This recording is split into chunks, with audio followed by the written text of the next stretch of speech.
Nosso convidado, Fábio Brasiliano. Muito obrigado pela presença, Fábio. Uma gentileza sua estar aqui conosco para essa palestra. Hoje a gente está sem trabalho de secretaria, porque o nosso companheiro Leonardo Alves não está presente. Eu vou pedir à Cíntia, por favor, que faça o protocolo, tá?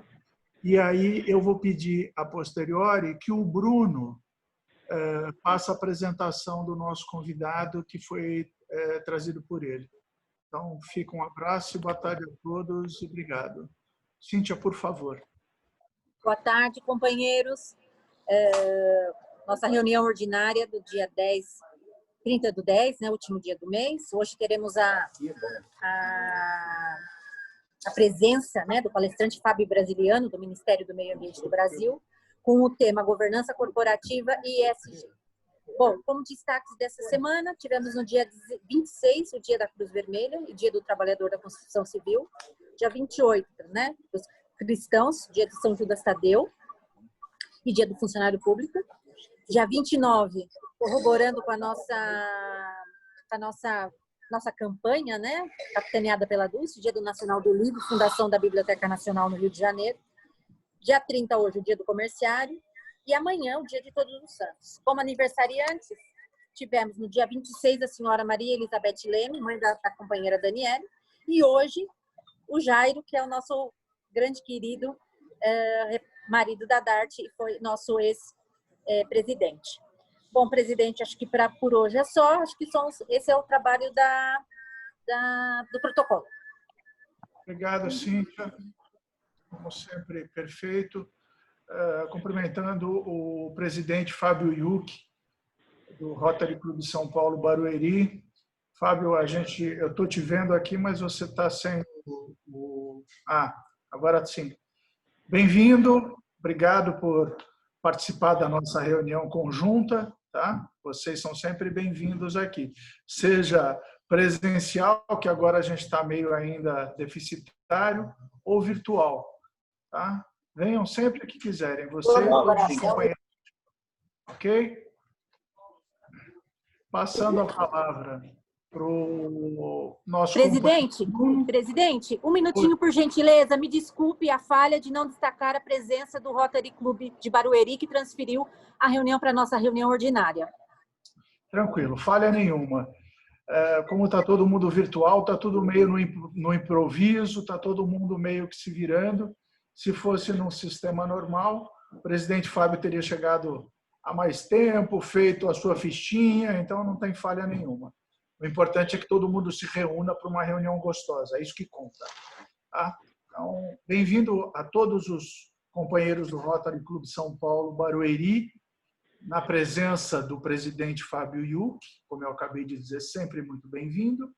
Eu estou passando a palavra ao nosso companheiro Bruno, lá em Chicago, que vai fazer a apresentação do nosso palestrante, do Fábio Brasiliano. Bruno, a palavra é sua, por favor. Obrigado, presidente. Consegue me ouvir direitinho? Não sabia se eu estava... Perfeito. Bom, eu podia gastar aqui uns 5 minutos, que eu pedi para o Fábio elencar uns bullet points aqui para mim, para me ajudar no histórico dele. Eu podia gastar uns 5 minutos. Se eu tivesse ler aqui, não cabe nem na tela do meu celular aqui.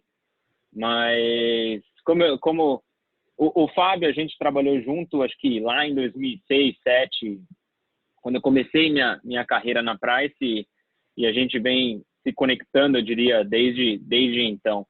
Então, um pouquinho do Fábio. Hoje ele é um executivo de governança corporativa, trabalhou em empresas, como eu já disse, a Price, EY, KPMG, então grandes empresas aí de auditoria, assim como outras empresas como CPFL e Ouro Fino. Ele tem mais ou menos uns 15 anos de experiência, eu diria, na parte de consultoria e com uma especialidade na parte de governança corporativa, atendendo clientes não somente no Brasil, como no exterior. Então, foi isso que a gente achou que o tema seria bem aplicável, eu diria, para os empresários, já que a parte de governança corporativa e ESG hoje estão em grande evidência, né? Desde diria desde o começo do ano, mais ou menos. Então, só para complementar aqui, o Fábio também é membro da Associação Nacional de Profissões de Proteção de Dados e também professor do curso de pós-graduação e MBA da USP-UNASP. Então, Fábio, tentei resumir um pouquinho aqui nos bullet points. Peço desculpa se eu perdi algum detalhe importante aqui, mas eu passo a bola para você para um bate-papo aí.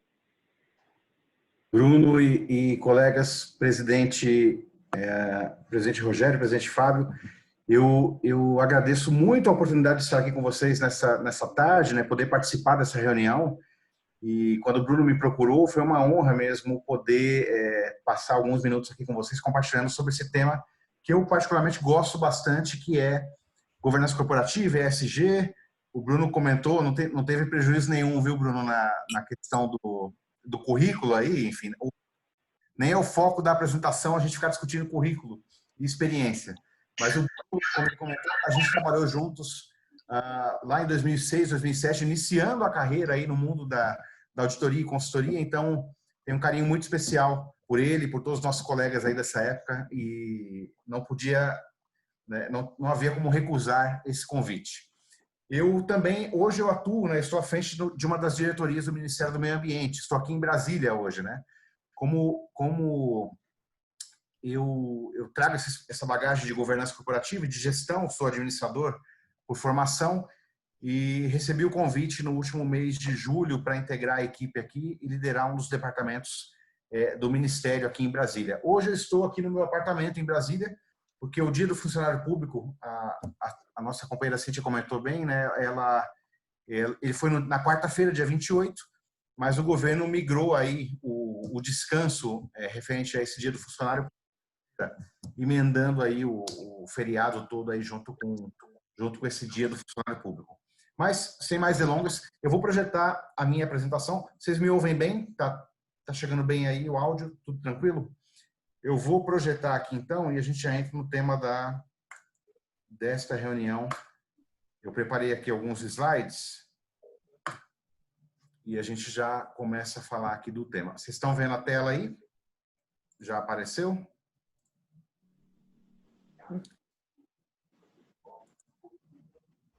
Eu vou só... Vocês estão vendo a tela aí, né, gente? Tem uma apresentação, certo? Só me deem um ok por áudio, porque eu vou entrar na apresentação aqui agora. Tudo ok, pode seguir. Perdendo vocês de vista. Muito bem. Gente, governança corporativa e ESG. Eu fiquei pensando bastante do quanto eu aprofundaria o tema. Então, eu trouxe aqui alguns conceitos básicos que eu acho que vão dar uma compreensão bastante interessante sobre esses temas para o grupo aqui. E, claro, no final ou durante a apresentação a gente pode parar, comentar, fazer perguntas e a gente segue aí debatendo o tema, tá? Então, entrando aqui, primeiro slide. Bom, eu trouxe algumas definições que são aí utilizadas já há algum tempo sobre governança corporativa. Eu queria passar por algumas delas aqui com vocês. Então, pegando aqui a primeira, de 99, da OCDE. Governança corporativa é um sistema segundo o qual as corporações de negócios são dirigidas e controladas. Vocês vão ver que a gente tem muita similaridade entre todas as definições, tá? A IFAC, ela diz que é uma estrutura administrativa, política, econômica, social, ambiental, legal e outras posta em prática para garantir que os resultados pretendidos sejam definidos e alcançados. O TCU, em 2014, aí falando do setor público, governança no setor compreende essencialmente mecanismos de liderança, estratégia, controle, postos em prática para avaliar, direcionar e monitorar a atuação da gestão. O IBGC, que é o Instituto Brasileiro de Governança Corporativa, talvez alguns dos companheiros conheçam, sistema pelo qual as empresas e demais organizações são dirigidas e incentivadas, envolvendo relacionamento entre sócios, conselhos de administração, diretoria, órgãos de fiscalização e controle e demais partes interessadas. Gente, eu poderia ler aqui 20 definições sobre...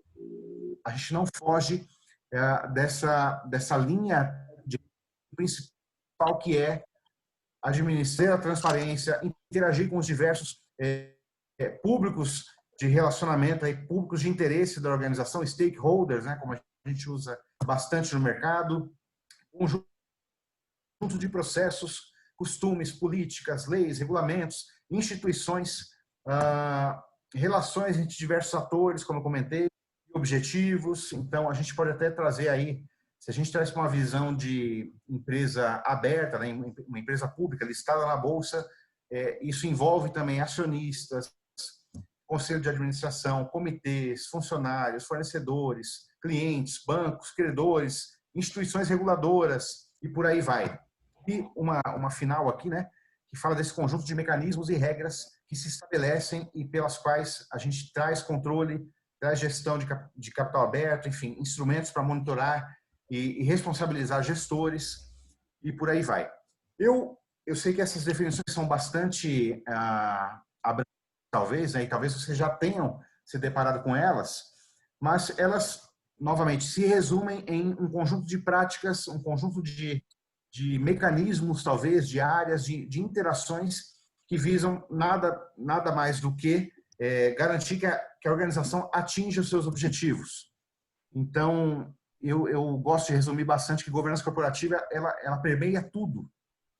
Como a gente fala dos diversos atores, diversos órgãos de monitoramento, fiscalização, órgãos reguladores, regulamentos, leis, políticas, a governança permeia tudo, gente. Ela está no nosso dia a dia e depende também do tamanho da empresa, né? Do tamanho da organização. Pode ser uma empresa de micro, pequeno, médio porte, até empresas grandes e mega corporações se utilizam aí desses mecanismos e regras para gerir a organização e garantir que ela atinja os seus objetivos e também dê aí o reporte devido, a transparência devida para os seus diversos públicos de interesse, sejam eles público-privados, acionistas e etc. Muito disso se escuta e hoje nas organizações a gente escuta bastante falar sobre uma junção, né? Quase que um acrônimo aí, né? Que é utilizado muito nas organizações, que é o GRC. E o GRC nada mais é do que esse acrônimo formado por governança, riscos e conformidade ou compliance, né? Compliance está muito em voga hoje em dia. A gente escuta falar muito sobre compliance nas notícias, nas empresas, no dia a dia, principalmente muito impulsionado depois pelo movimento que a Lava Jato trouxe a partir de 2014, né? Nunca se falou tanto sobre compliance. E aí um ponto interessante aqui é o seguinte, o Bruno vai concordar comigo, né? Nos Estados Unidos e em outros países envolvidos, o GRC ou compliance ou governança, enfim, são temas, né? São termos já muito disseminados, né? Já há muito tempo, né? Quando a gente pega, por exemplo, o escândalo da Enron nos Estados Unidos em 2002, esse pode ser considerado talvez o estopim aí do tema, dessa inserção, né? De cada vez mais controles, monitoramento, responsabilização, o GRC, por sua vez, de forma que você consiga aí monitorar, controlar, responsabilizar os executivos, os principais administradores de uma organização pela condução, pelos atos, resultados daquela organização. Então, o GRC vem aí desde meados de 2003 e ele é definido também, né, mais uma vez, né, como um conjunto integrado de recursos que permite que uma organização alcance objetivos de maneira confiável, endereçando e tratando as incertezas e atuando com integridade.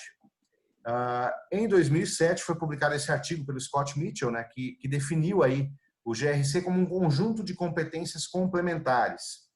E aí vocês podem estar se perguntando, mas Fábio, quais são essas competências, né? Tudo bem, governança, riscos, compliance, o que forma, né, esse conjunto de disciplinas ou de competências que correspondem aí ao que se entende por governança no mercado hoje em dia.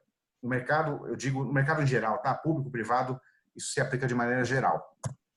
Eu gosto bastante dessa definição aqui, que eu vou mostrar para vocês agora, que as 6 disciplinas críticas de governança, né? Que são as 6 disciplinas críticas de governança comumente utilizadas no mercado para definir esse arcabouço que formam aí a governança de uma empresa ou de uma organização, que são essas 6 disciplinas: governança, o gerenciamento de riscos e controles internos, a própria função de auditoria, seja ela interna ou externa, conformidade ou compliance, ética e hoje, de uma maneira até bastante moderna, esse é um framework que eu uso já há algum tempo de fora do país, e esse framework já inclui também o aspecto de segurança da informação e governança de TI. Por quê? Não se fala mais, gente, em controle, em conduzir um negócio, em administrar uma operação sem esse componente tão vital hoje nos negócios, que é a tecnologia, né?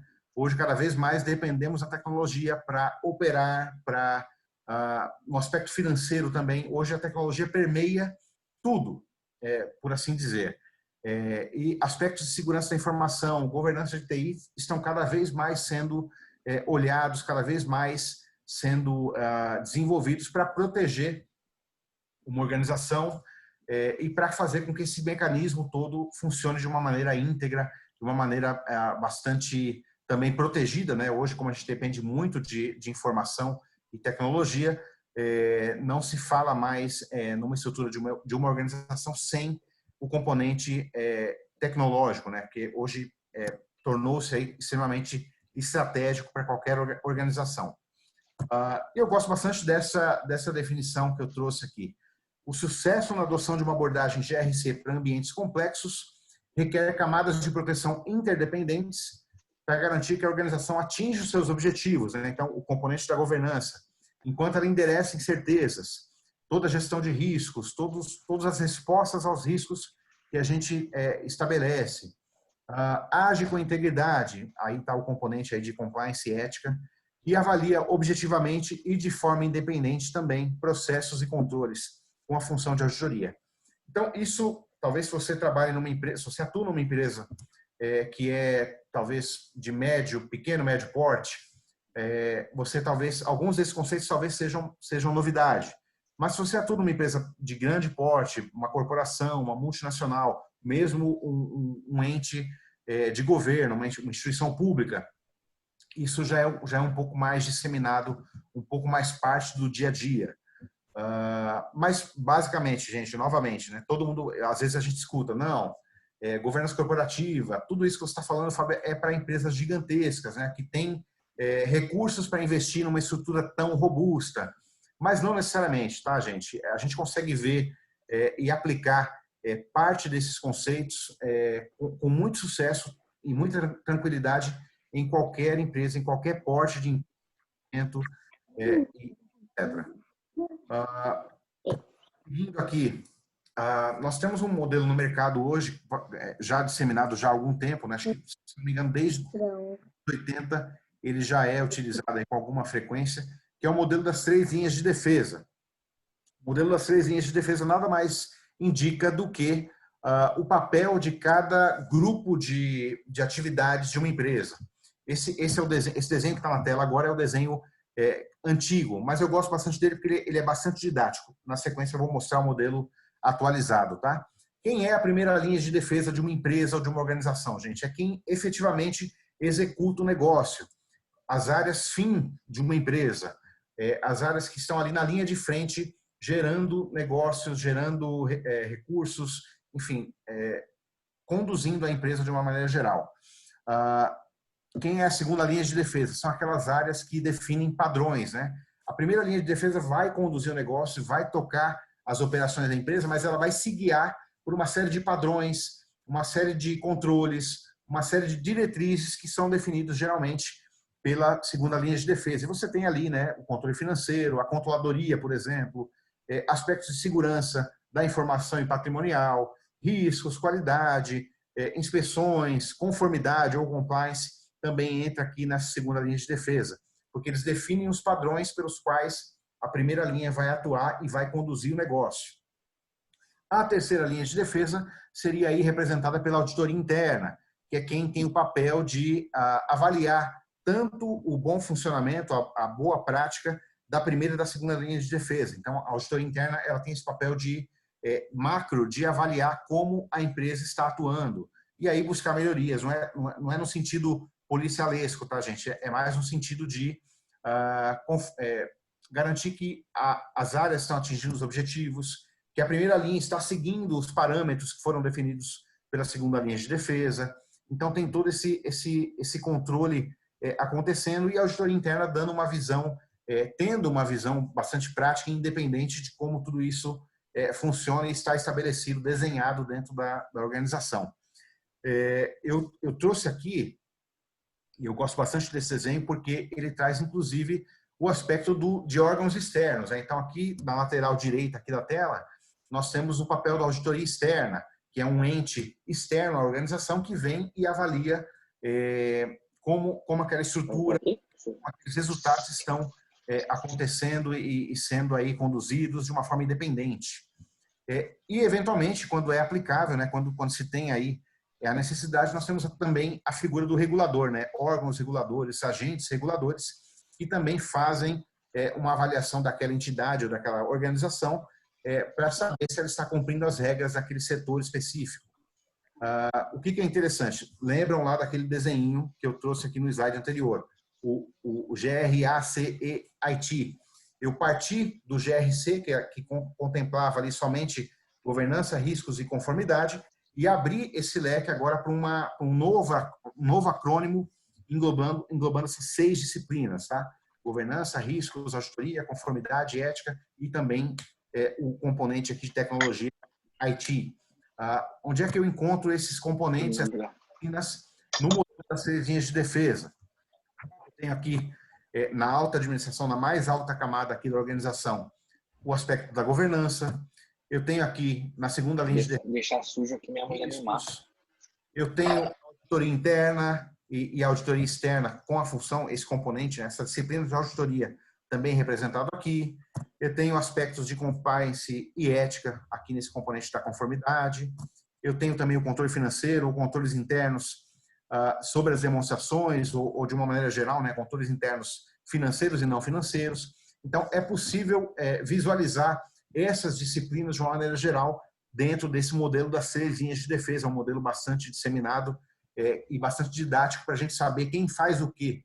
Tá? Então, de maneira geral, com esse slide aqui, a gente consegue até dizer que a governança corporativa, e a gente vai entrar em ESG daqui a pouco, ela está muito mais focada aí, nesses componentes de reporte, transparência, apuração de resultados, monitoramento, controle, gerenciamento dos riscos, aspectos de conformidade ética, de auditoria, para garantir que a empresa, lembrem lá da primeira linha, tá? A primeira linha está lá tocando o negócio, vendendo, operando, mas ela vai se basear e vai responder para esse conjunto de práticas e de disciplinas aqui, ilustrados aqui nesse slide. Esse é um modelo né? O modelo das 6 linhas de defesa foi atualizado agora no mês de junho, meados de junho e julho desse ano, 2020. E ele virou esse modelo aqui, essa nova visão aqui do ambiente interno, né? Ele foi atualizado. Ele não muda muito, né? Ele mudou aqui visualmente, mas ele na verdade traz aí talvez um pouco mais de liberdade e uma definição mais clara dos papéis de cada linha de defesa dentro de uma organização. Então, ele traz até aqui uma definição. Aqui, ó, primeira linha de defesa, prover produtos e serviços aos clientes, gerenciar riscos. Segunda linha de defesa, o papel da segunda linha. Ele tem aí a expertise, desempenha um apoio, monitoramento e questionamento sobre questões relacionadas a risco. A auditoria continua com essa avaliação independente, né? Avaliar, assessorar de forma independente e objetiva questões sobre o atingimento dos objetivos do negócio.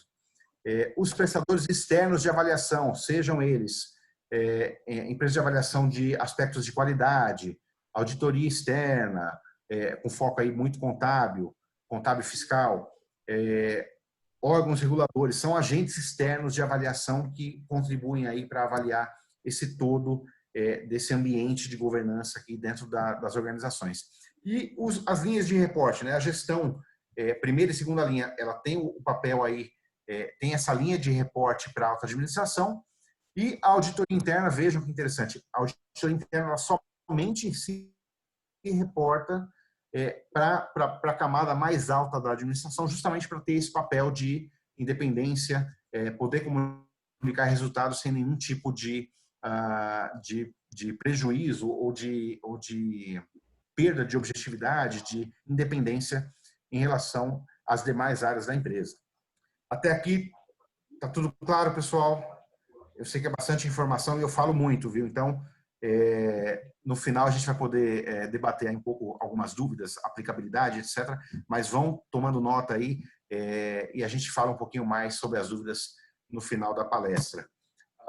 Seguindo aqui, gente. Poxa, Fábio, eu quero implementar na minha empresa um pouco dessas disciplinas, talvez não todas, ou de alguma maneira entrar com algumas dessas disciplinas no meu dia a dia na organização. Qual que é a melhor prática, gente? É sempre partir da visão de riscos da organização, né? Pensar sempre, eu brinco, né? Quando eu atendia os clientes na época da consultoria, eu sempre perguntava, fulano, o que tira o seu sono hoje na organização? Essa pergunta ajuda a gente a estabelecer, a identificar quais são os principais riscos daquela organização. O risco de não atingir os objetivos, o risco de ser tornado irrelevante por um concorrente, o risco da entrada, né, de um novo player no mercado, o risco eventualmente regulatório. Eu preciso atender esse calhamaço de práticas para que eu opere minimamente no meu setor. Então tem N riscos, N naturezas de risco que vão aí ajudar a gente a nortear o trabalho durante a implementação de um sistema de governança corporativa. Então, partindo sempre dos riscos, eu aí desenvolvo os controles internos para lidar com esses riscos, controles internos ou respostas ao risco. A gente usa também essa nomenclatura no mercado, né? Quando eu identifiquei um risco, eu posso definir um controle para lidar, para mitigar, para trazer aquele risco a um nível aceitável, um nível gerenciável aí no dia a dia da operação. E em metodologias de gestão de risco, a gente usa o termo resposta ao risco. Como é que eu identifico um risco e respondo a esse risco?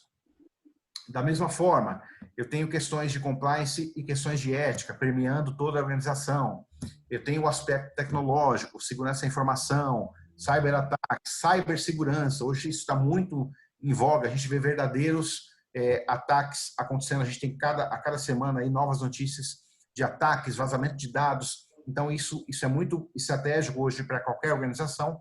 A auditoria interna desempenhando esse papel de avaliação independente, transparente, visando aí pesar, né, sopesar se os objetivos estão sendo atingidos ou não, e como estão sendo atingidos, que melhorias podem ser identificadas, e a governança permeando o todo, né, desse sistema, garantindo que todo esse sistema funcione, traga as informações, traga as respostas.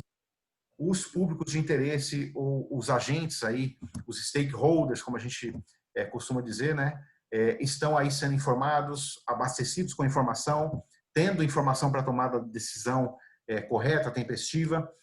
E esse é um pouco do arcabouço aqui de como a gente implementa um sistema de governança. Eu trouxe até aqui os componentes que estão aí envolvidos em cada uma dessas camadas. Mas, novamente, sempre partindo do risco, e a partir do risco você define aí a sua forma de atuação, aquilo que você estrutura com mais ou menos prioridade, mas sempre com a visão de riscos, tá?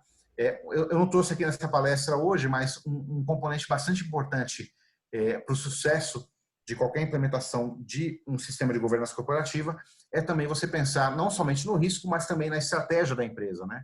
Nessa visão de médio e longo prazo. Geralmente a gente faz planejamento estratégico de 3, 5, 10 anos. Estou considerando no meu planejamento estratégico aspectos de risco, aspectos de integridade, aspectos de governança. É muito importante fazer esse exercício e ter aí uma visão clara, né? Eu quero chegar aonde? Quais são os riscos que estão aí no caminho para que eu atinja os objetivos e chegue naquele patamar, naquela situação que o meu planejamento estratégico está trazendo. Então, esse é um pouco uma provocação que eu trago aqui para vocês, que é sempre olhar para a governança corporativa, mas também tentar fazer esse link, esse match entre governança e planejamento estratégico. E aí daí você já constrói a sua estratégia de uma maneira mais embasada, protegida por esses componentes da governança. Seguindo aqui, tá, gente? Ao longo dos anos, e aí o Bruno, que é auditor e consultor já há muitos anos, também vai concordar comigo, a gente escuta de tudo no mercado, gente. E um cenário atual, eu gosto bastante dessa figura aqui, desse desenho, ele mostra um pouco do cenário atual da governança corporativa no mundo, tá? Esse é um slide, essa é uma figura desenvolvida por uma organização americana, mas ela representa bem, inclusive, nossas empresas e instituições aqui no Brasil. Eu tenho silos funcionais, né? Tem muitas empresas, dentro de muitas empresas, muitas áreas atuando de forma não integrada, resultados fragmentados, eu desperdiço recursos, eu não tenho uma visão do todo de todos esses componentes de governança atuando de forma integrada e inteligente, né, otimizando recursos. E a gente costuma escutar, gente, algumas frases no mercado, né? Quando eu visitei muitas empresas, tenho certeza que o Bruno também, talvez se alguns colegas são consultores aqui, já se depararam com frases desse tipo, né? Olha, aqui na empresa, Fábio, a nossa governança é só auditoria interna. A gente tem auditoria interna aqui, eles fazem uns trabalhinhos, trazem uns relatórios, o pessoal não dá muita atenção, não lê muito, e fica aí. Ou outra frase que a gente escuta bastante, olha, compliance, como envolve lei, como envolve cumprimento de lei, regras, está com o jurídico. Então, o jurídico cuida disso hoje para a gente, quando tem algum problema eles avisam a gente. Gestão de riscos, gestão de riscos é com o CFO, ele preenche lá o formulário de referência, então ele sempre reporta ali alguns riscos, fatores de risco, então acho que é com ele. Ou pior, né, cenários preocupantes, governança não está na pauta da administração. Olha, hoje a gente não faz nada, estamos preocupados em vender, em operar, em entregar resultado, mas ninguém parou para olhar ainda a governança. Canal de denúncias, olha, canal de denúncias como trazem, como a gente fica sabendo de muita coisa errada, é muita dor de cabeça. Vamos desligar o canal de denúncias, né? Deixa ele de lado. Gente, a gente escuta de tudo, é impressionante, tá? E aí eu pensei algumas frases aqui para vocês verem que o trabalho de um consultor de governança corporativa no Brasil não é fácil, tá? Até questões do tipo, olha, auditoria, talvez vocês já tenham passado por isso, né? A auditoria acabou de vir aqui na minha área fazer um trabalho. Agora vem a auditoria externa, depois vem a auditoria de qualidade. Poxa, vocês não se conversam, vocês não fazem um planejamento integrado dos trabalhos para garantir que a gente não perca tanto tempo, né, tendo que atender a auditoria, seja qual for. Então, tem muitas visões distorcidas ainda no mercado, gente, que sobre governança e sobre essas disciplinas que a gente comentou agora há pouco. Então, existe um caminho ainda de maturidade, de amadurecimento das organizações, dos profissionais sobre o que é governança, sobre o que é ESG e como isso pode contribuir de fato para uma organização. Seguindo aqui, eu trouxe aqui, eu montei esse slide há alguns anos, mas eu gosto bastante dele porque ele dá um pouco da visão de como as coisas se complicam e por que é importante a gente ter uma estrutura de governança, essas disciplinas implementadas e atuando aí de uma forma inteligente. Nós tivemos aí no passado, né, desde 1972, um incremento de legislações e situações que levaram ao nosso cenário atual de governança corporativa e o ESG. A gente vai entrar no ESG daqui a pouco, vocês vão ver como tudo se conecta. Mas eu trouxe aqui um pouco do incremento legislativo, regulatório, uma visão aqui, basicamente, Estados Unidos, um pouco de UK, Alemanha e mais Brasil, para a gente entender como a legislação cada vez mais se incrementa e cada vez mais exige da organização e da sociedade mais compliance, mais transparência, mais integridade, mais controles internos, mais auditoria, para dar aí uma segurança, uma visão aí clara, transparente de para onde as organizações caminham e como estamos atingindo esses resultados. Então eu listei aqui, não vou ler todos para vocês, mas a gente inicia ali em 72 com os escândalos Lockheed, Banana Gate, Watergate nos Estados Unidos.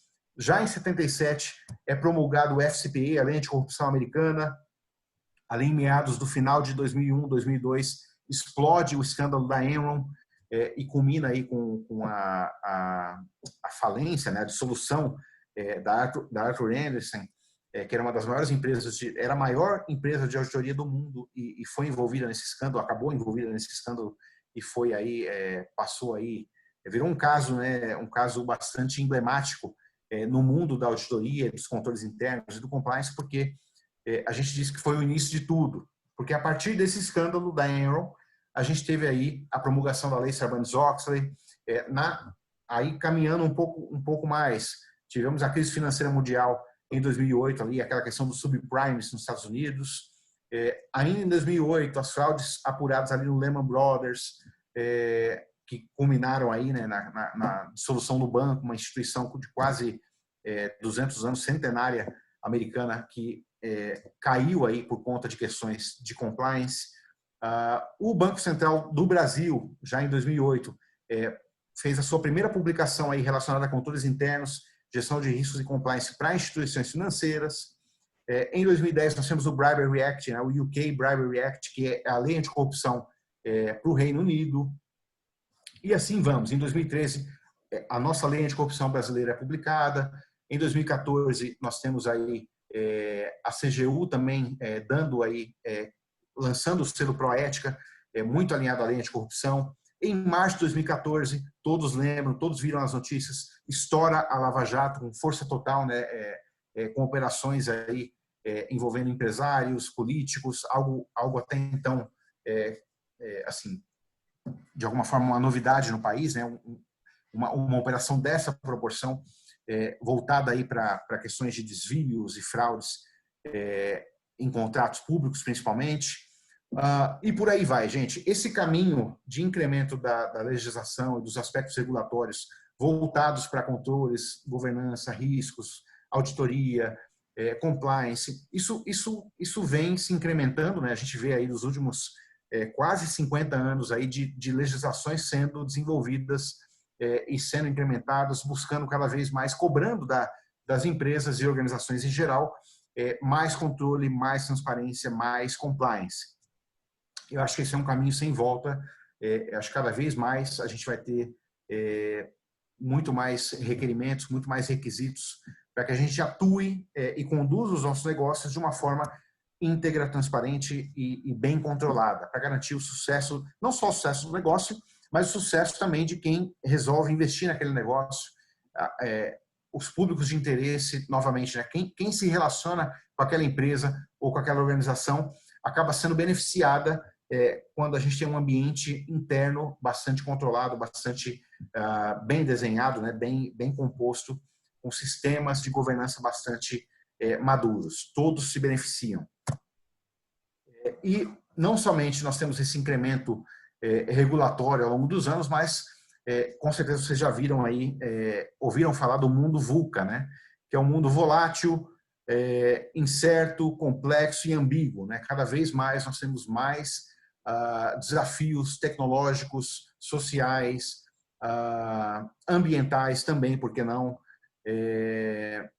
Cada vez mais o mundo caminha para essa dinâmica VUCA, né? Esse termo foi inventado aí, foi composto há alguns anos, muito pelo pessoal do Vale do Silício americano, mas para representar o quanto é difícil hoje você fazer negócio, conduzir os seus negócios, lidando com complexidade, com ambiguidade, com incertezas, com volatilidade constante e por aí vai. Falando aqui, eu trouxe um dado aqui, gente, de uma pesquisa feita aí pela Association of Fraud Examiners de 2020, tá? Esse é um estudo global sobre fraudes ocupacionais e abusos. E eu trouxe justamente, né, não somente o incremento regulatório, mas também o mundo VUCA. Nós temos também grandes perdas dentro de organizações, e esse estudo traz um pouco desse volume para vocês terem uma ideia do quanto se perde por ano com fraudes, com desvios, com situações ou com ações incorretas ou indevidas dentro das organizações. Esse estudo, gente, ele contemplou aí 2.500 casos de fraudes em 125 países.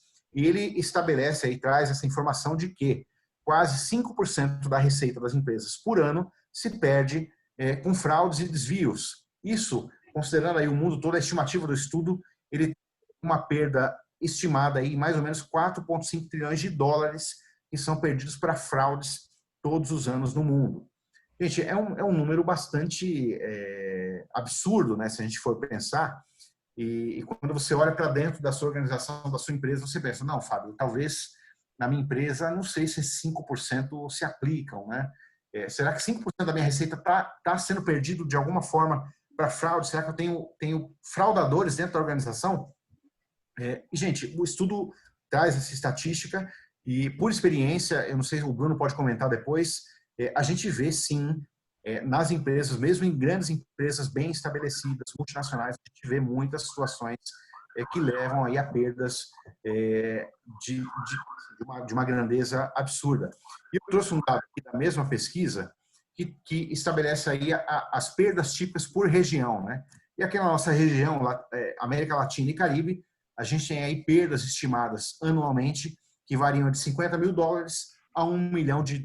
Então, trazendo aqui com a cotação atual do dólar, a gente está falando de R$5 milhões nesses casos extremos perdidos anualmente para situações de fraudes, desvios, problemas de compliance, de integridade, de uma maneira geral. Quando eu vi esse estudo, eu fiquei bastante assustado, tá, gente? Mas depois, olhando para dentro de casa, olhando para os clientes que eu já atendi, para as empresas onde eu trabalhei, e relembrando aí dos históricos, realmente não é difícil atingir esses R$5 milhões ou $1 milhão em perdas aí por fraudes ao longo dos anos, tá, gente? O ser humano é bastante criativo e ele, tanto para o bem quanto para o mal, né? Mas para fazer coisa errada, às vezes o ser humano se supera. Então, esse é um dado que eu queria trazer para vocês. E, fechando esse bloco aqui, nós temos aí os departamentos. Nesse mesmo estudo, esse estudo lista quais são os principais departamentos envolvidos aí com as perdas relacionadas a fraudes e etc. Né? O estudo traz que mais de 3/4 das fraudes ocupacionais cometidas por empregados acontecem nessas 8 áreas. Tá? Operações com 15%, contabilidade com 14%, a alta administração, né, a camada dos executivos e alta administração com 12% das fraudes sendo conduzidas ou executadas ali por aquele público ou área, 11% na área de vendas, 9% no serviço ao consumidor, 6% no suporte administrativo. E aí um dado que me chamou a atenção, gente.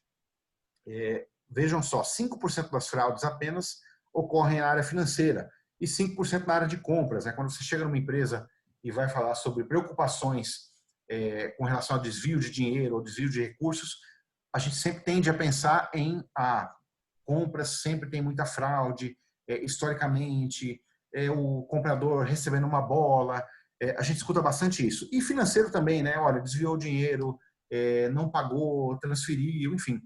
Mas vejam que o estudo traz em 2020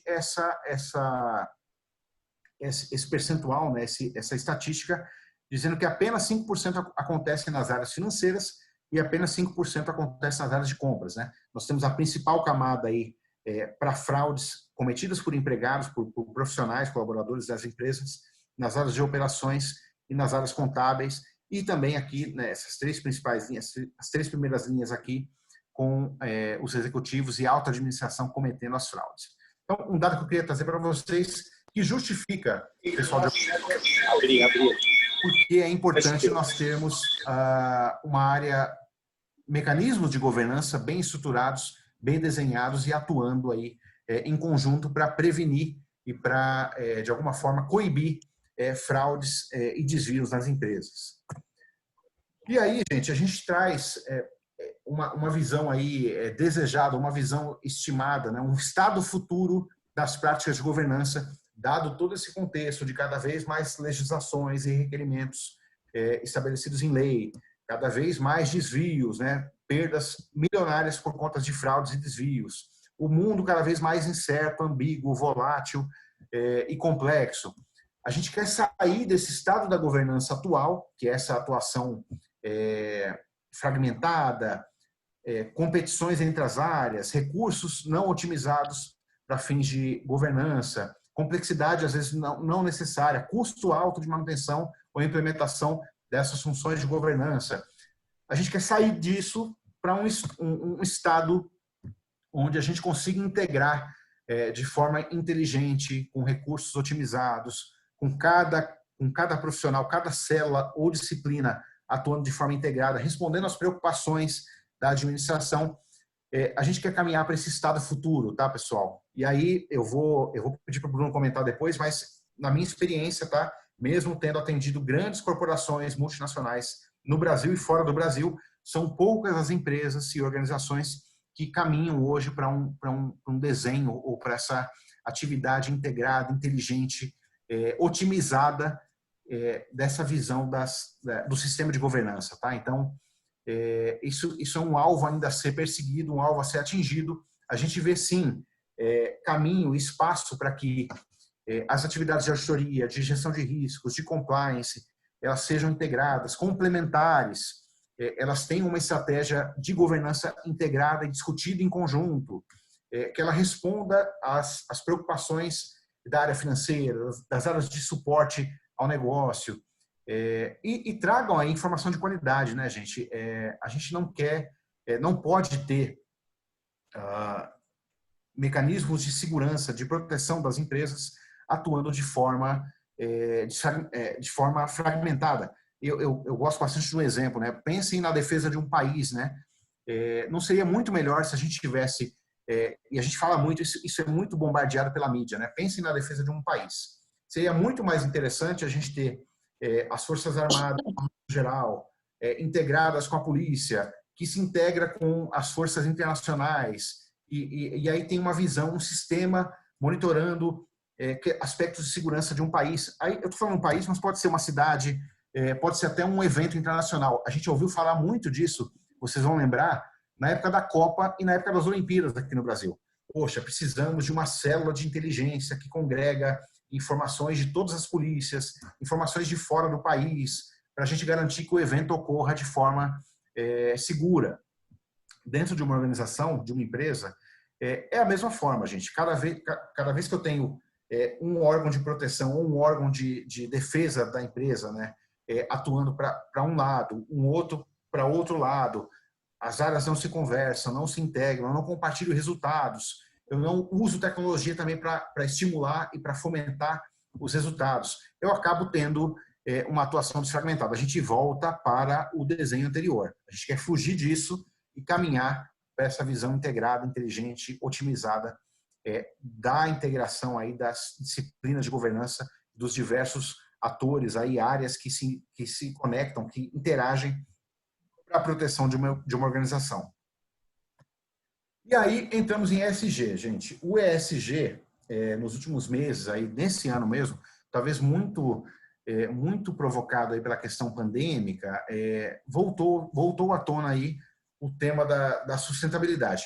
O ESG, pessoal, nada mais é do que a integração da visão de sustentabilidade, da visão de responsabilidade social e da visão de governança, que eu explorei bastante com vocês até agora, e a gente entra aqui um pouco no aspecto ambiental e social das organizações. Vejam que esse slide aqui que eu estou mostrando para vocês, ele é um slide que eu baixei, e é público, tá? Até o link aqui para vocês darem uma olhada depois. Ele é do fundo BlackRock. BlackRock é um dos maiores fundos de investimento do mundo. Se eu não me engano, não sei se é o maior, talvez seja até o maior fundo de investimento do mundo. E hoje ele já traz preocupações, ele traz aí requerimentos de ESG, ou em português ASG, porque é ambiental, social e governança, que devem ser observados pelas organizações para que o fundo possa investir e fazer aporte de capital dentro dessas empresas. Então, cada vez mais, pessoal, a gente vai ver uma preocupação do mercado, não somente com a governança, mas também com os aspectos sociais.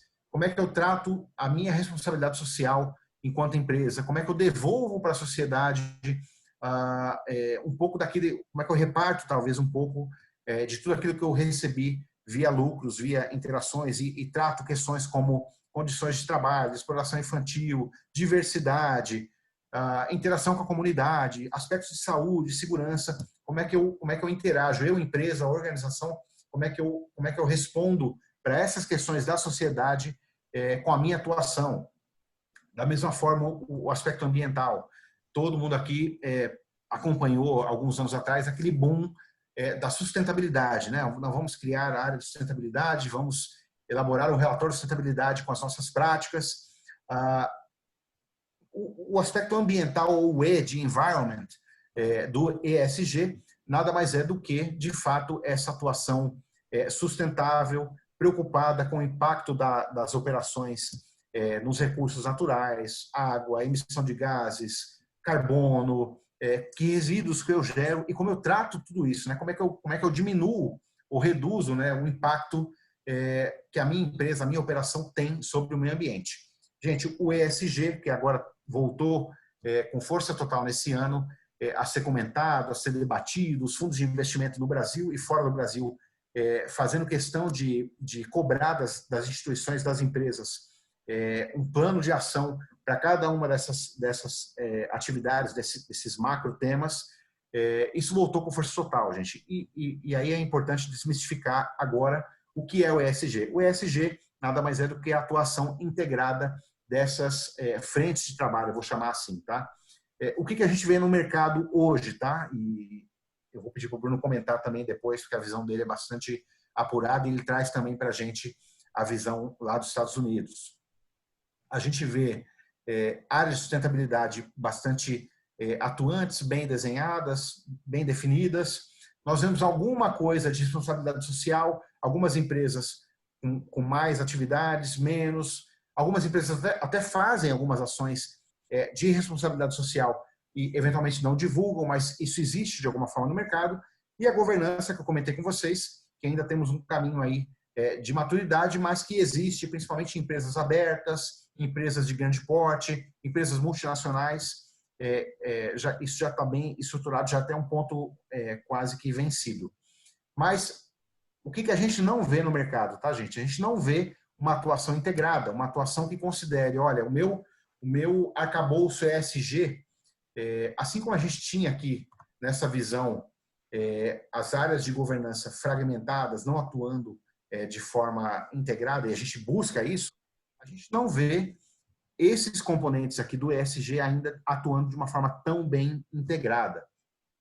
A gente vê muita divulgação no mercado, né? Muitas matérias, muitos posts no LinkedIn, mas quando você olha para dentro de fato e tenta entender como é que isso se conecta, né? Como é que eu estimulo a governança e uma questão de integridade e ética nas empresas, como é que isso se conecta com o aspecto social, será que eu estou adotando as melhores práticas mais sustentáveis, respeitando todas as leis, será que eu estou de fato atendendo todos esses critérios de forma integrada? Isso ainda é um desafio, sobretudo no Brasil.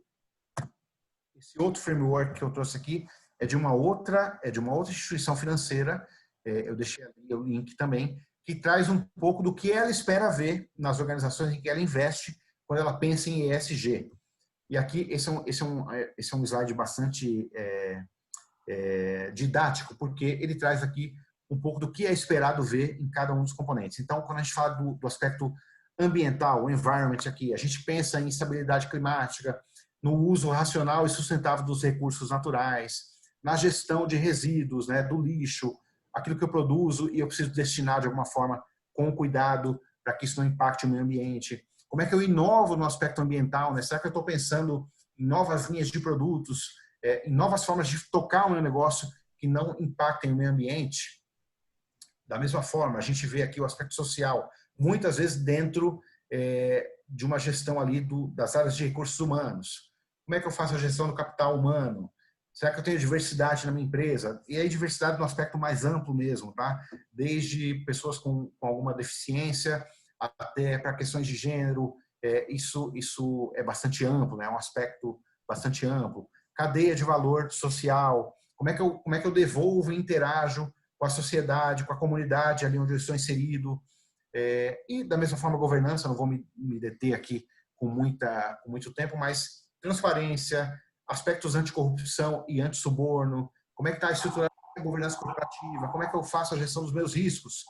E falando de gestão de riscos, é importante comentar também que nós temos riscos ambientais, riscos sociais, riscos de compliance. Então, vejam como tudo isso tem um potencial enorme de se integrar, de atuar de forma complementar, inclusive, respondendo às demandas da sociedade, dos acionistas e demais públicos aí, mas de uma forma integrada. Existe como se estruturar a empresa para que isso ocorra de forma integrada, de forma bastante sinérgica.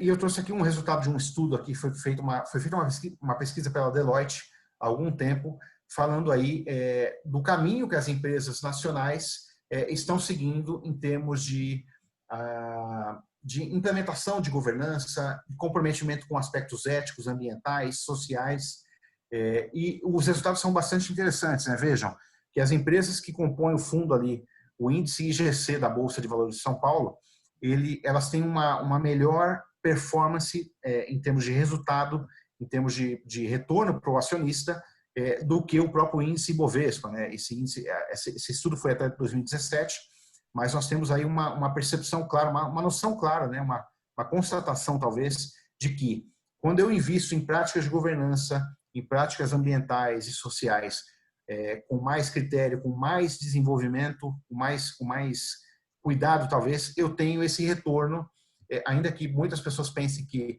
investir em governança corporativa em geral é apenas uma despesa. Está aqui um estudo que prova que investir em governança acaba trazendo um retorno para os acionistas maior do que aquelas empresas que simplesmente, enfim, não investem ou investem de uma forma limitada ainda. Então, esse é um estudo interessante.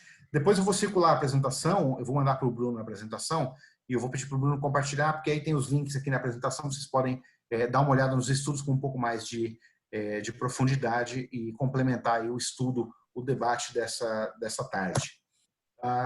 Outro ponto importante que eu queria trazer para vocês, né? Hoje nós temos um pacto global promovido, conduzido pela ONU, que traz aí 10 principais pilares que as empresas, as organizações, governos também deveriam estar olhando de uma forma mais apurada quando a gente pensa em desenvolvimento sustentável, tá? E aqui esses pilares e tanto os ODS, né, que são até bastante conhecidos, né, eles se complementam, gente. Vejam só que a gente tem aqui nos ODS, por exemplo, o ODS 1 fala de erradicação da pobreza, muito ligado com o aspecto social.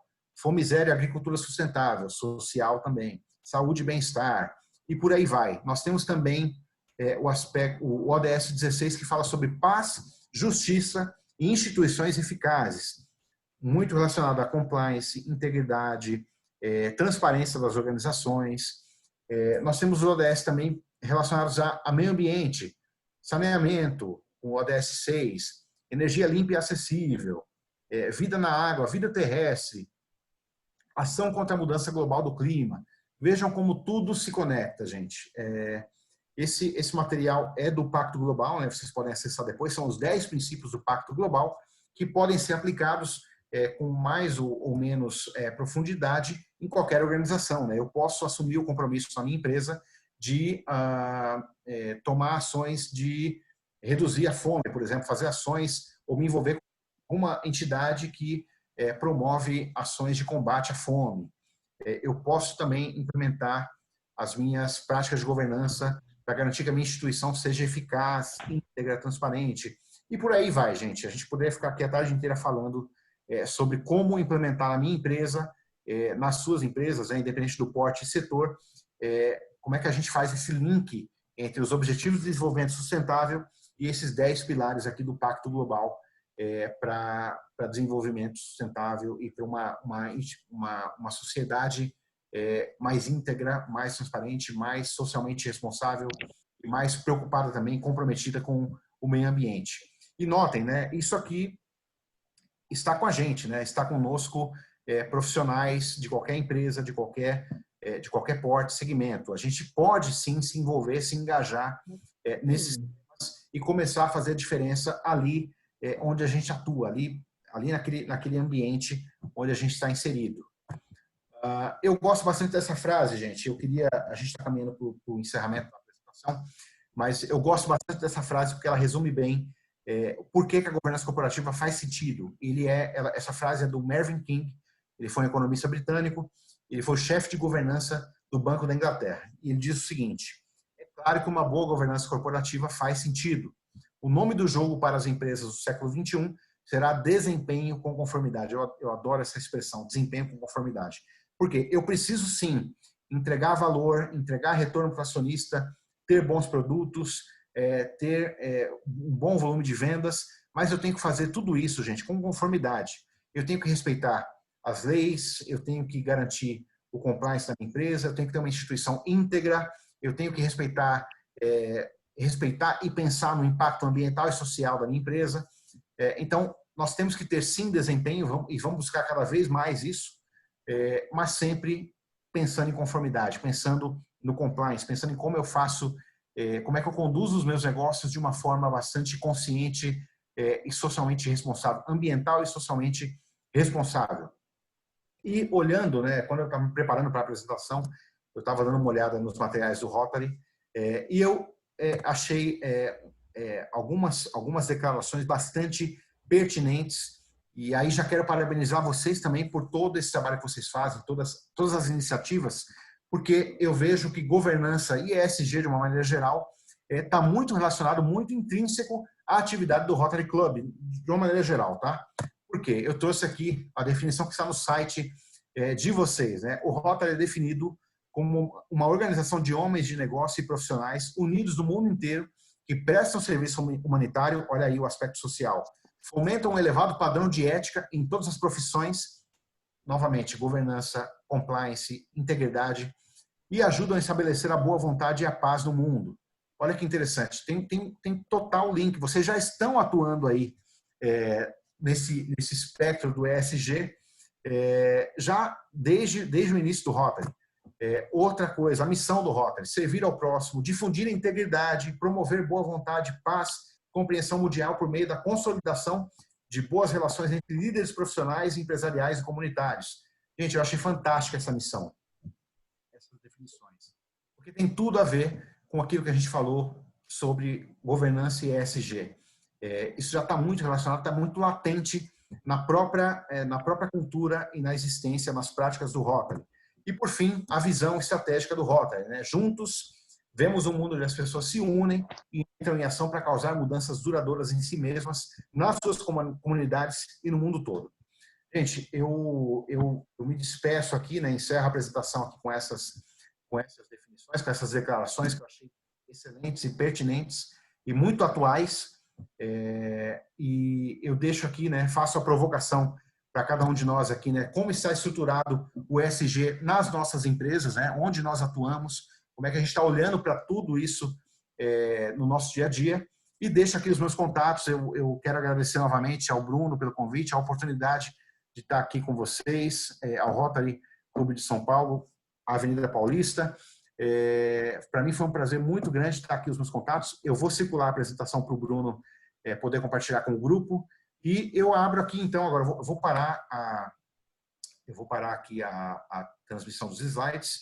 A gente pode se ver novamente e aí bater um papo, comentar um pouco dos temas debatidos. E, novamente, gente, agradeço a oportunidade.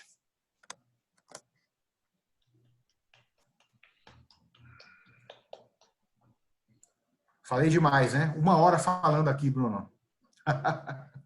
Bruno, você está sem áudio. Tá melhor agora? Tá áudio agora? Por algum motivo deu. Não, eu queria agradecer ao Fábio. Na verdade, 1 hora é pouco, cara. Eu tenho gastado um bom tempo com o pessoal falando sobre ESG. Até te mandei hoje um documento que a Price emitiu. A Price vem emitindo um documento a cada 4, 5 semanas, aí um documento novo, como as empresas possam se estruturar. Então a gente tem gastado um tempão falando com o pessoal e foi o que você falou, são empresas que faturam, vamos dizer, pouco, até empresas que faturam na casa dos seus bilhões e por aí vai. Então eu acho que, sem contar toda a parte, não só a parte de governança, mas toda a parte social aí do processo todo que o ESG engloba, que hoje em dia tem sido extremamente importante, até eu profissionalmente aqui, um brasileiro estando num país diferente. Então, eu queria te agradecer, Fabião. Eu abro para a galera e para você, presidente, se quiser. Sei que a gente passou um pouquinho do horário aqui para os próximos passos. Fábio, em primeiro lugar, muito obrigado pela palestra. Fantástica, esclarecedora, sem dúvida nenhuma, uma das melhores palestras que a gente teve no Rotary Talks, sem a menor dúvida. Você é muito didático, bacana para a gente. Cada um aqui tem a sua formação no nosso clube.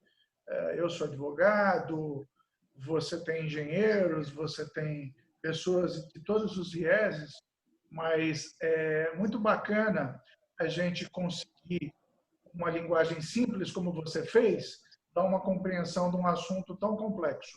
Muito obrigado pela sua presença.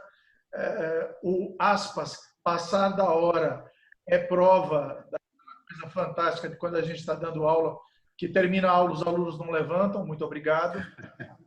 Obrigado pelo Bruno, como sempre, o Bruno trazendo sempre gente da melhor qualidade para falar um pouquinho no nosso clube, para dar esse privilégio da gente aprender um pouco. Muito obrigado mesmo, Bruno, e principalmente ao nosso palestrante, que se dispôs a pegar o tempo dele, que provavelmente é um tempo muito caro, para dar graciosamente para nós. Tá? Estou abrindo para todos os outros, quem quiser fazer pergunta, por favor, gente. Não é uma pergunta, não, mas um agradecimento aí. Eu trabalho com gestão de risco hoje numa empresa alemã, aqui no Brasil. E uma curiosidade, eu entrei um mês e meio antes da Enro quebrar, em 2001, aqui no Brasil.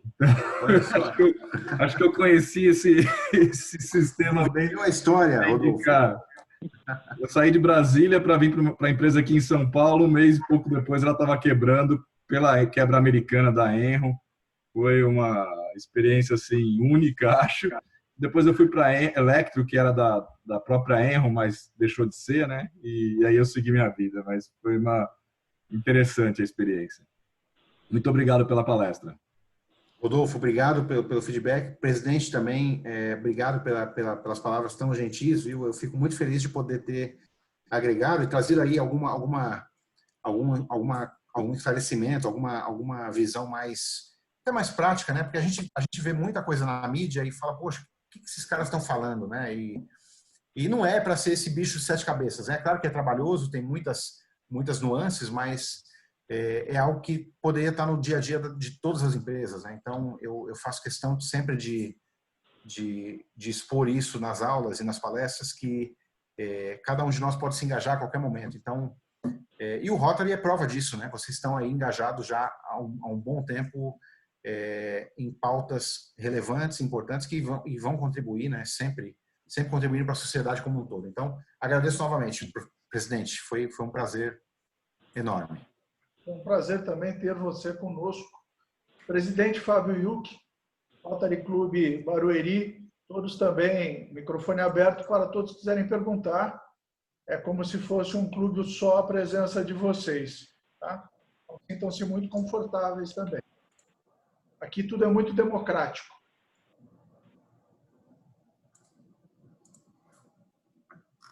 Olá, presidente Rogério, Fábio, sou Rubens Leite, membro do Rotary Clube de Barueri, presidido pelo Fábio Yuki. Quero parabenizar pela didática, como o presidente Rogério destacou, pela excelência, pela objetividade, agregou certamente muito. Para nós também atuo na implantação de projetos de LGPD, então a gente sabe da importância e da integração de um sistema de governança para ter uma efetividade dentro de uma governança em privacidade, né? Então, parabéns, fica esse registro. Obrigado pela presença, todos muito bem-vindos. Pergunta muito pertinente.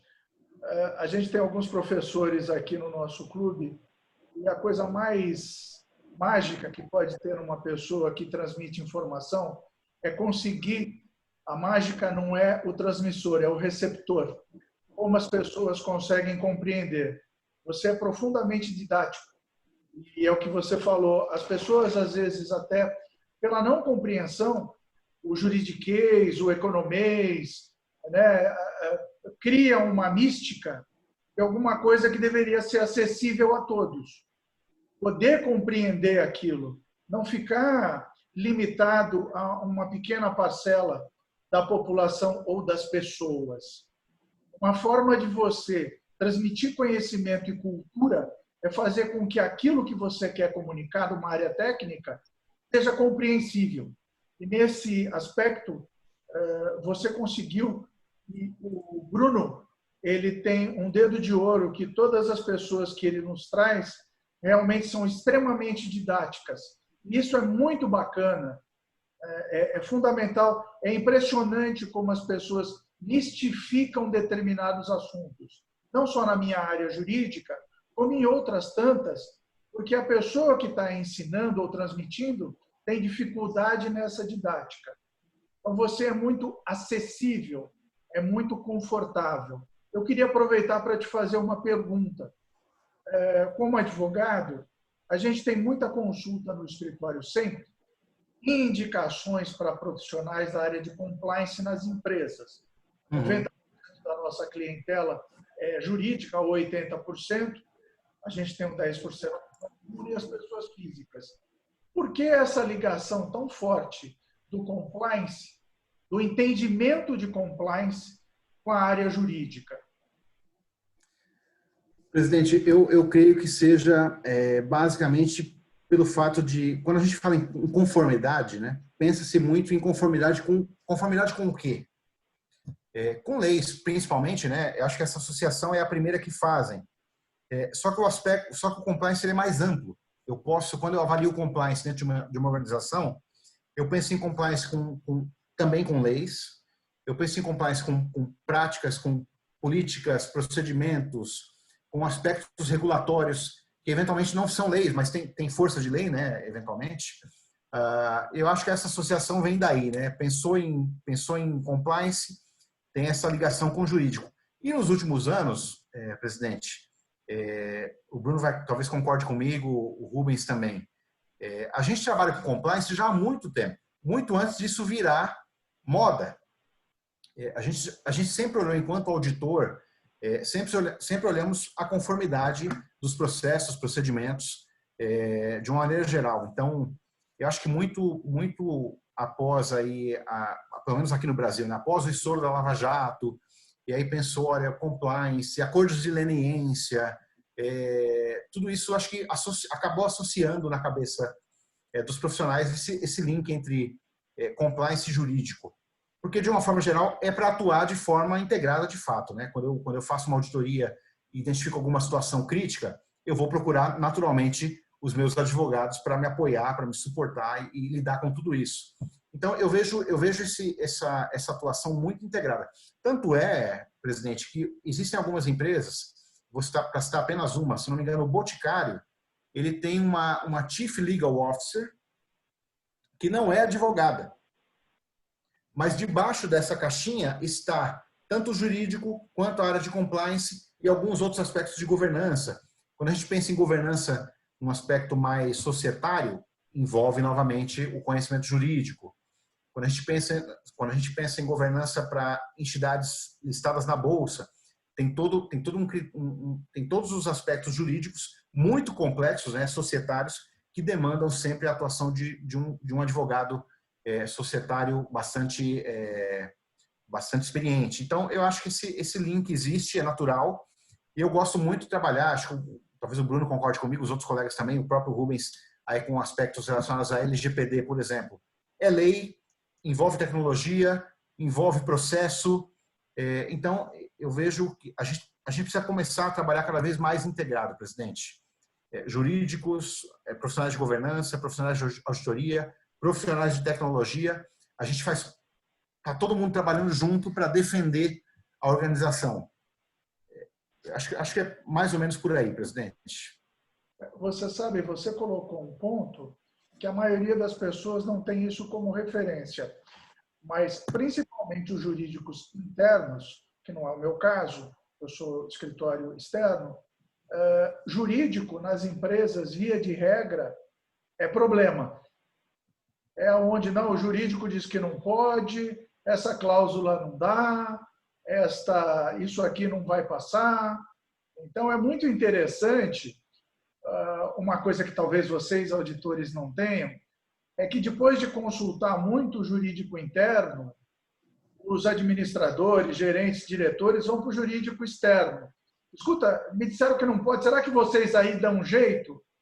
Como se a legislação dos terceirizados fosse muito diferente do que a legislação dos internos usam, né? É muito interessante, eu já fui diretor jurídico de empresa, é muito interessante como o jurídico interno é problema. O jurídico é onde segura o contrato.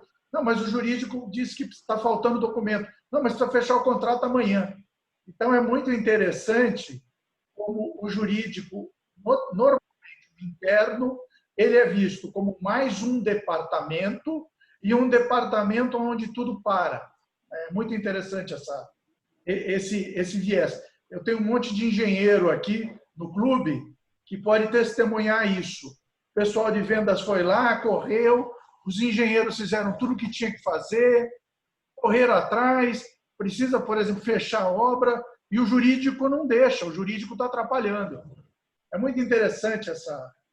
Aí vai no externo, como se o jurídico externo fosse fazer alguma coisa muito diferente, vai no jurídico externo, paga o jurídico externo para chegar, às vezes, no mesmo resultado, porque não tem mágica, né?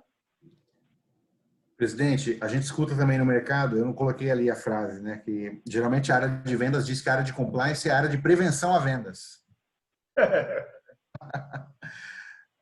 Então, a gente se preocupa, né? A gente quer sempre proteger a empresa, mas, claro, tem de uma forma ponderada e racional, mas existe, o que o senhor comentou é muito válido, né? Existe todo esse não vou dizer depreciação, mas existe talvez o jurídico interno acaba sendo um pouco preterido, vamos buscar a opinião de um especialista, mas ali nós temos, né, às vezes, bons profissionais dentro do time que estão aí preocupados, integrados com a empresa e acabam tendo é a velha máxima do Santa Casa não faz milagre. Sem dúvida, sem dúvida. E é engraçado que o jurídico interno, como ele também não deixa de ser um departamento, às vezes ele acaba cedendo às pressões. Sim. Porque, querendo ou não, ele é mais um departamento, né? E ele tem todo um convívio, ele tem uma intimidade. É diferente do jurídico externo. Parece que quando o jurídico externo fala não faça, não, agora não é para fazer, porque... Né? E é exatamente a mesma orientação. Mas a proximidade, a intimidade da relação e tudo mais, faz com que... Nossa, mas esse pessoal lá do jurídico só atrapalha. Sem dúvida. Deixar para ler os contratos depois que está tudo feito e assinado. Né? Vocês podem dar uma olhada no contrato, mas para quando é? Não, já está assinado, já está tudo pronto. Né? Mas, olha, de qualquer forma, Fábio, foi acontece um prazer. Muito. Tá? Você é uma das melhores palestras que nós já tivemos no Rotary Talks. Como eu disse, o Bruno tem um toque de Midas. Ele traz para a gente sempre gente do mais alto gabarito, da mais alta qualidade, uma coisa muito interessante. Nós temos o privilégio de não ser técnicos que só falam para pessoas daquela área. A sua comunicação dá acesso a todos. Não adianta a pessoa ser muito boa naquilo que ela faz se ela só consegue se comunicar com os seus iguais. Comunicação é para todos. Né? Eu acho que é uma forma de você ampliar a cultura. Pessoas mais cultas, mais esclarecidas, tornam-se mais críticas em tudo que lhes é apresentado, inclusive candidato político. Está mais culto, está mais esclarecido, está com o ouvido mais culto, escuta melhor a frase. Muito obrigado pela sua presença. Gente, à disposição. Obrigado, presidente. Já passamos meia hora, é sinal que foi bom. Alguém tem alguma pergunta, alguma coisa? Fico à disposição. Mais alguém? Alguma coisa? Eu gostaria muito que você mandasse para o Bruno, que realmente foi muito bacana, muito interessante. Ninguém tem mais nada a colocar? Eu vou encerrar com 25 minutos de atraso. A dona Beth está me controlando, né? A nossa 17ª. Eu queria, antes disso, cumprimentar a Dulce pelo trabalho tão bonito com os livros. Agradecer a todo mundo que, de alguma forma, se empenhou nisso. Rodolfo, com a caçamba da caminhonete aberta, carregando as coisas. Sei bem o que é isso, meu amigo. Né? Então, de qualquer forma, gente, obrigado. Obrigado pela Dulce, nossa mais nova flor no clube, né? Com o nosso espinhozinho Rodolfo. Obrigado a todos mesmo. Excelente sexta-feira. Dona Beth, eu sei que eu estou atrasado. Encerrando a nossa 17ª reunião do Rotary Clube Paulista. Tá? Uma boa tarde para todo mundo.